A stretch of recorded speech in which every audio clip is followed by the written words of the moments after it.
Hi guys, good morning. मैं हूं आशीष sir और आप देख रहे हैं प्रगति कोचिंग क्लासेस। तो जैसा कि आप सभी जानते हैं, मैं आपको आपके इंग्लिश ग्रामर की तरफ ले चल रहा हूं।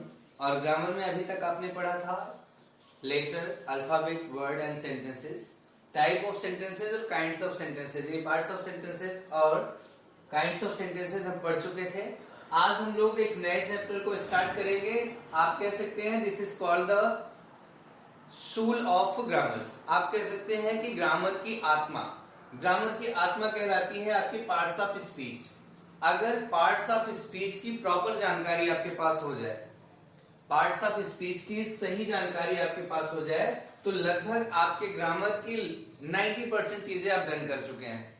तो आज हम लोग बात करेंगे पार्ट्स ऑफ स्पीच की। तो जैसा कि हम जानते हैं कि किसी भी वाक्य को पूर्ण करने में अलग अलग शब्दों की आवश्यकता पड़ती है और उन्हीं शब्दों के समूह को हम क्या कहते हैं, पार्ट्स ऑफ स्पीच बना लेते हैं। तो पार्ट्स ऑफ स्पीच के 8 भेद होते हैं, जिसमें सबसे पहला होता है आपका नाउन, उसके बाद दूसरा नंबर होता है आपका प्रोनाउन, तीसरा होता है एडजेक्टिव और चौथा है वर्ब, पांचवा है एडवर्ब, छठवां नंबर है आपका प्रीपोजिशन, सातवां है कंजक्शन और आठवां है इंटरजेक्शन। तो ये जो 8 पार्ट होते हैं पार्ट्स ऑफ स्पीच के, ये 8 भेद जो हैं, यही आपके पूरे ग्रामर को स्ट्रॉन्ग करते हैं। अगर ग्रामर की जानकारी आपको प्रॉपर है तो चाहे वो ट्रांसलेशन हो, चाहे डायरेक्ट इनडायरेक्ट हो, चाहे सिंथेसिस हो, you can solve each and every part of grammar easy way without any kind of problem. अगर आपको इन चीजों की सही जानकारी है तो ग्रामर के किसी भी पार्ट को, ग्रामर के किसी भी पोर्शन को आप आसानी से सॉल्व कर सकते हैं। तो जैसा कि मैं पहले भी बता चुका हूं, सेंटेंस है, ग्रामर है, जितना ज्यादा आप इसमें उलझते जाएंगे उतनी प्रॉब्लम बनेगी। लेकिन अगर आप ग्रामर को प्रॉपरली समझ लीजिए तो ग्रामर केवल आपके सेंटेंसेस या फिर पार्ट्स ऑफ स्पीच या नरेशन को क्लियर नहीं करता, साथ में ये आपके लिटरेचर को भी स्ट्रॉन्ग करता है। जब हम इजिली इसको पढ़ना शुरू करते हैं तो होता क्या है कि हमें अर्थ बनाना आता है। मान लीजिए कि अभी एनसीईआरटी पैटर्न की बुक्स चल रही हैं, तो हर बुक्स में पैराग्राफ वाइज उसकी हिंदी दे रहा है, लेकिन वो कर क्या रहा है कि जब हिंदी की आदत हो जाती है तो हम पढ़ना लिखना बंद करके हिंदी रटना शुरू कर देते हैं। रीजन क्या होता है कि हम उसे समझने की कोई भी प्रक्रिया अपनाते ही नहीं है, उसे समझने का प्रयास नहीं करते हैं। तो अगर आपको अर्थ निकालना नहीं आता है तो एग्जाम में तो आपसे टोटल इंग्लिश टू इंग्लिश ही पूछेगा, वहां तो आपको हिंदी मिलने वाला है नहीं। तो वो प्रॉब्लम क्रिएट करता है कि आपके सामने पैराग्राफ आ रहा है, आपके सामने पैसेजेस आ रहे हैं, स्टेंजा आ रहा है, तो उससे क्वेश्चन रिलेटेड करता है, उससे क्वेश्चन क्रिएट करता है। जब क्वेश्चन क्रिएट करने लगेगा तो प्रॉब्लम होती है कि इसका अर्थ क्या होगा, हमको तो याद ही नहीं है, क्योंकि रट के तो आप याद कर नहीं पाओगे। लिटरेचर कितना सारा जो है लेसन होगा, कितने कितने टॉपिक्स होंगे, तो कितना रटोगे। तो रटने से ज्यादा जरूरी है कि हम अपने इस पार्ट्स ऑफ स्पीच को अच्छे से तैयार कर लें और वर्ड मीनिंग को जितना ज्यादा स्ट्रॉन्ग कर ले, वोकैबुलरीज को जितना स्ट्रॉन्ग कर लेंगे उतना आसान हो जाएगा हमारा पार्ट्स ऑफ स्पीच। तो अब आते हैं पार्ट्स ऑफ स्पीच के ऑप्शन पे। पहला ऑप्शन आपका होता है नाउन, फिर है प्रोनाउन, एडजेक्टिव, वर्ब। ये जितने भी 8 पार्ट आपके सामने लिखे गए हैं, इन 8 पार्टों का अध्ययन हम एक एक करके करेंगे। नॉर्मली देखने के लिए तो नाउन एक छोटा सा वर्ड है, 4 लेटर से मिलकर के एक शब्द बन गया है नाउन, जिसको हम क्या कह लेते हैं, संज्ञा। लेकिन संज्ञा जितना छोटा सा दिख रहा है उतना छोटा होता नहीं है। इसको प्रॉपर समझना है तो इसके अलग अलग भेद हैं, अलग अलग उसके ऑप्शन आपके सामने आएंगे, तो उन चीजों को समझना हमारे लिए कंपलसरी होता है। जितना अच्छे से हम इसके पार्ट्स को समझ पाएंगे उतना बेहतर हमारे पास ग्रामर की जानकारी हो जाएगी। तो आज हम लोग शुरुआत करते हैं अपने पार्ट्स ऑफ स्पीच में नाउन की। आज हम पढ़ेंगे सबसे पहले नाउन, और उम्मीद करते हैं कि जो पढ़ चुके होंगे उनका रिवीजन हो जाएगा, और जो नहीं पढ़े हैं या अभी तक जिनके नहीं समझ में आया है, आज वो भी इस चीज को समझेंगे। नाउन हिंदी में हम इसको बोलते हैं संज्ञा। संज्ञा, अगर संज्ञा के डिफिनेशन की बात की जाए तो क्या होता है, किसी भी व्यक्ति, वस्तु, स्थान आदि के नाम को संज्ञा कहते हैं। नॉर्मल वे में कह सकते हैं किसी भी चीज का नाम संज्ञा कहलाता है। नाम किसी भी चीज का हो, चाहे व्यक्ति का हो, वस्तु का हो, स्थान का हो, नाम कोई भी आता है वो क्या कहलाता है, संज्ञा कहलाता है। अगर हम इसको इंग्लिश में डिफाइन करें तो क्या हो जाएगा, noun is the name of, noun is the name of a person, place, noun is the name of person, place or things.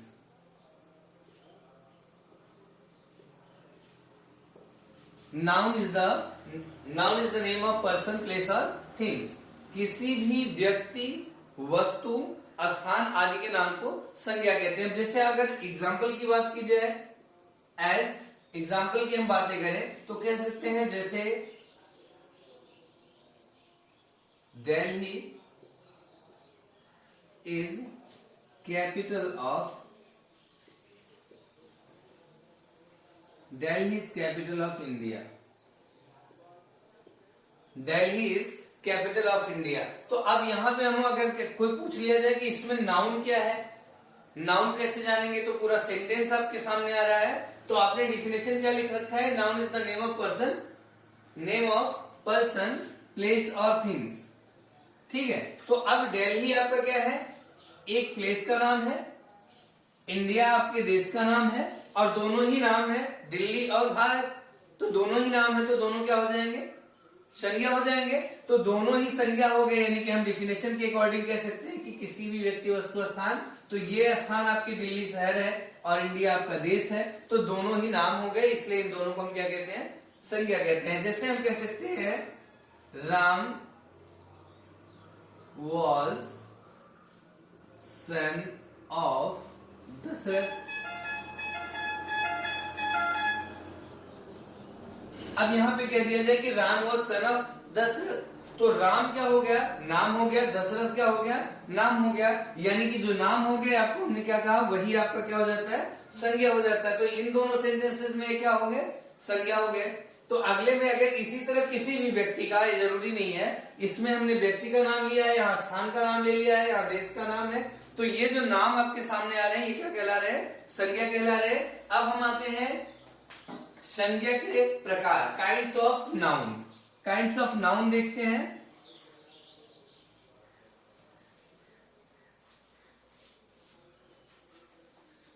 अगर काइंड्स ऑफ नाउन की बात की जाए,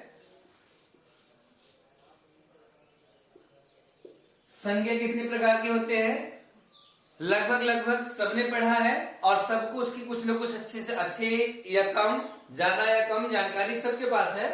तो जो भी आपके दिमाग के डाउट्स हैं, आज हम लोगों को उसे क्लियर करना है कि in next class, in next terms we need not to read this.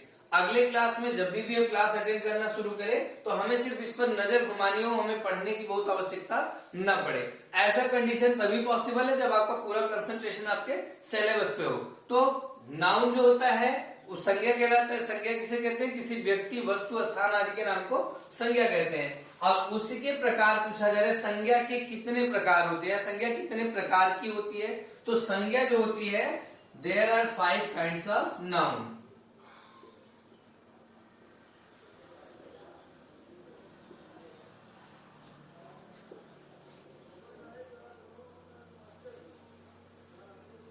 There are 5 kinds of noun. संज्ञा 5 प्रकार की होती है। फर्स्ट हो जाता है आपका प्रॉपर नाउन।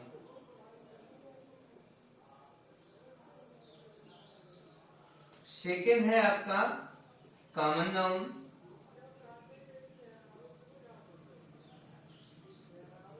और थर्ड होता है गाइस कलेक्टिव नाउन।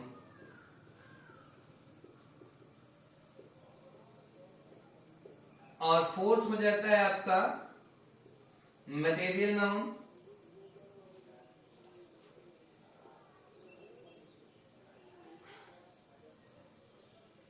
और पांचवा होता है आपका अब्स्ट्रैक्ट नाउन।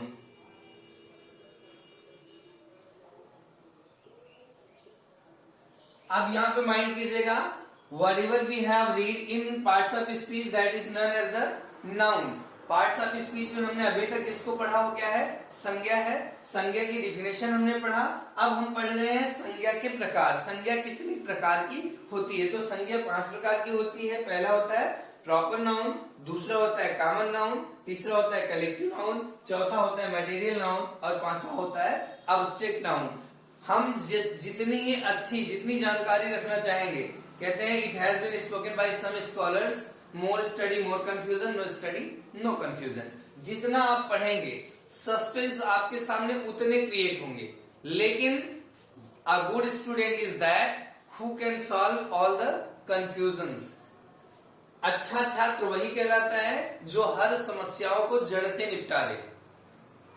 आपके सामने परेशानियां आएंगी, जो चीजें आप नहीं जानते सडनली आपके सामने आएंगी, तो जब सडनली सामने आएंगी तो आपको लगेगा ये तो हमने पढ़ा ही नहीं, लेकिन उसे देख के घबराना नहीं है, क्योंकि success belong to those who dare. अगर उसे देख के आप घबराना शुरू किए कि मेरे दिमाग में तो पहले ऐसे वर्ड आए नहीं थे, तो आप ये जान लीजिए कि फिर आगे आप नहीं चल पाएंगे, क्योंकि आप वहीं उलझने लगेंगे। नहीं आए थे ना, अब सामने आया है तो अब पढ़ लेंगे। अभी कौन सी उम्र गुजर गई? पढ़ने की कोई एज नहीं होती है, बस इच्छा होनी चाहिए कर दिखाने की, पढ़ लेने की। और जिस दिन आप इसके लिए ईगर हो जाएंगे, एक्साइटेड हो जाएंगे कि मुझे कुछ अच्छा करना है, तो no one can stop you, कोई भी आपको रोक नहीं पाएगा। तो आज हम लोगों ने पढ़ा नाउन को। अब नाउन कितने प्रकार के होते हैं? 5 प्रकार के। अब अगर हम पांचों को अलग अलग पढ़ने का प्रयास करें, तो सबसे पहला ऑप्शन आपका होता है प्रॉपर नाउन। हम प्रॉपर नाउन की ही बात कर ले अगर, तो प्रॉपर नाउन किसे कहते हैं? Proper noun is not more different than noun. Noun से बहुत अलग प्रॉपर नाउन नहीं होता। प्रॉपर नाउन का मतलब क्या होता है? व्यक्तिवाचक संज्ञा। अब ये व्यक्तिवाचक संज्ञा के ही डिफिनेशन को फॉलो करती है। केवल एक word, only one word can change the definition of proper noun. केवल एक वर्ड इसमें ऐड कर दिया जाता है तो ये डिफिनेशन बदल के क्या हो जाती है? प्रॉपर नाउन हो जाती है। जैसे आपने इसमें लिखा था क्या? Noun is the name of person place और थिंग्स, लेकिन प्रॉपर नाउन में क्या होता है? A name of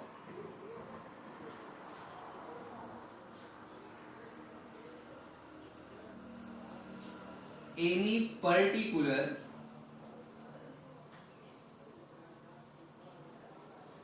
name of any particular person,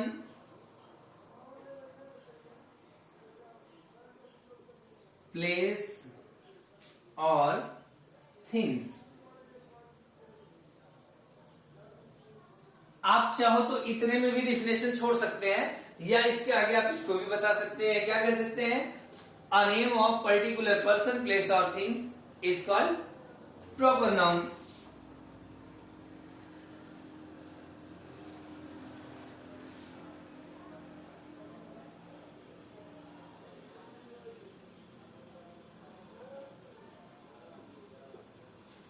name of any particular person place of things is called proper noun. किसी विशेष व्यक्ति वस्तु स्थान आदि के नाम को हम क्या कहते हैं?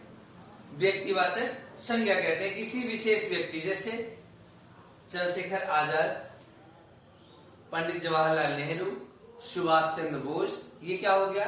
नेम हो गया। दिल्ली, चेन्नई, मुंबई, ये क्या हो गए? कोलकाता, मेट्रोपॉलिटन शहर है, महानगर है, तो ये विशेष में ही आते हैं। तो हम ऐसे ही कह सकते हैं किसी विशेष व्यक्ति वस्तु स्थान आदि के नाम को क्या कहते हैं? व्यक्तिवाचक संज्ञा कहा जाता है। अब व्यक्तिवाचक संज्ञा के बाद आता है आपका कॉमन नाउन।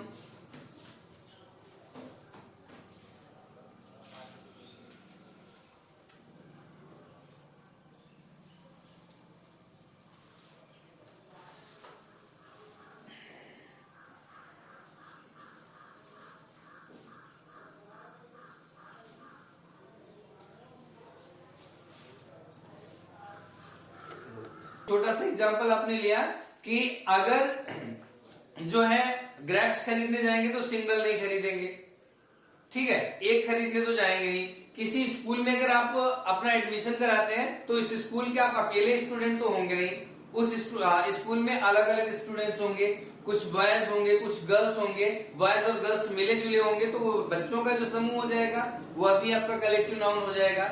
या फिर अगर आप इसके अलावा बात करते हैं तो आप इस वक्त देख रहे हैं आईपीएल बड़े T20 बड़े जोरों से चल रहा है, तो क्या उस T20 के मैच में एक अकेला व्यक्ति खेल सकता है? एक टीम से एक व्यक्ति, एक टीम से एक व्यक्ति हो जाए, दो लोग खड़े हो जाए मैदान में खेलने के लिए, दैट इज क्वाइट इम्पॉसिबल। अगर खेलना है तो उन्हें पूरे ग्रुप के साथ आना होगा, और वो जो ग्रुप आपके सामने बन के आएगी वो क्या कहलाएगी?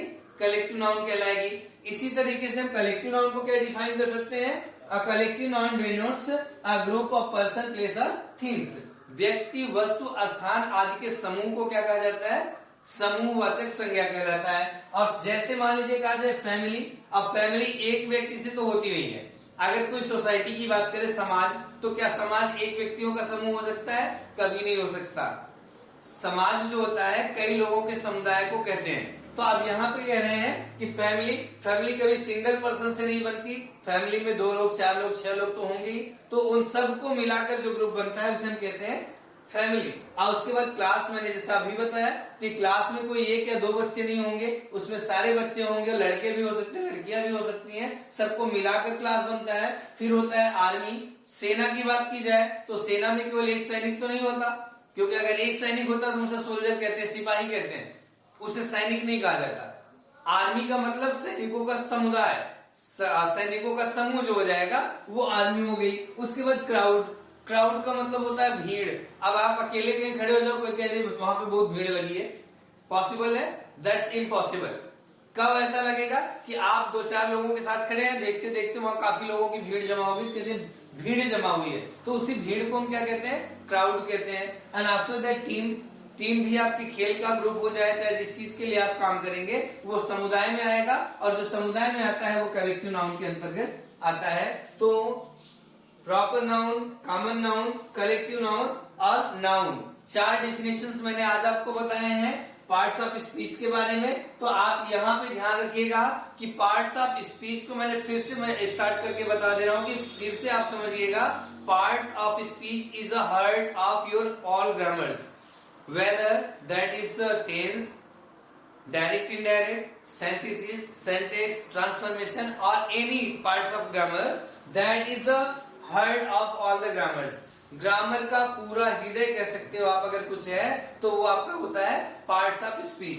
पार्ट्स ऑफ स्पीच के 8 भाग होते हैं: noun, pronoun, adjective, verb, adverb, conjunction, interjection, preposition. इस तरीके से मिला करके 8 पार्ट्स होते हैं, जिसमें पहले पार्ट से हम लोग अध्ययन कर रहे हैं जिसे हम कहते हैं नाउन। नाउन क्या होता है? किसी व्यक्ति, वस्तु, स्थान आदि के नाम को हम क्या कहते हैं? संज्ञा कहते हैं। संज्ञा 5 प्रकार की होती है: proper noun, common noun, collective noun, material noun, abstract noun. Proper noun की अगर बात करें तो प्रॉपर नाउन किसे कहा जाता है? किसी विशेष व्यक्ति, वस्तु, स्थान आदि के नाम को हम क्या कहते हैं? व्यक्तिवाचक संज्ञा कहते हैं। दूसरा है आपका common noun. A common noun denotes any and every person, place और थिंग्स। किसी भी जाति या वर्ग के प्रत्येक व्यक्ति या वस्तु के बारे में वर्णन करने वाला जो नाउन होता है, संज्ञा होती है, उसे हम क्या कहते हैं? कॉमन नाउन कहते हैं। अब कॉमन नाउन के कुछ एग्जांपल्स आपके सामने है, जैसे दे दिया गया गर्ल्स, बॉयज, विलेज, सिटी। तो ये जो होते हैं, चाहे जो भी शहर होंगे, शहर जो होंगे हम एक एक करके सबको डिफाइन कर सकते हैं। गांव है, हम एक केवल गांव की पर्टिकुलर बात कर रहे हैं। उसके बाद फिर आता है आपका collective noun. A collective noun denotes group of person, place और थिंग्स। मतलब व्यक्तियों, वस्तुओं या स्थानों के समूह को हम क्या कहते हैं?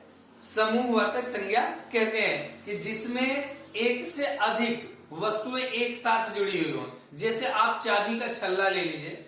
अब चाबी का छल्ला, उसमें एक ही छल्ला, मतलब जैसे नॉर्मल हम साइकिल चला रहे हैं तो साइकिल की एक चाबी लेके चलते हैं, लेकिन हम कहीं मार्केट से जब ताला खरीदने जाते हैं, लॉक खरीदने जाते हैं, तो क्या ताला के साथ वो हमें सिंगल चाबी देता है? कम से कम 3 चाबियां साथ में लगी होती हैं।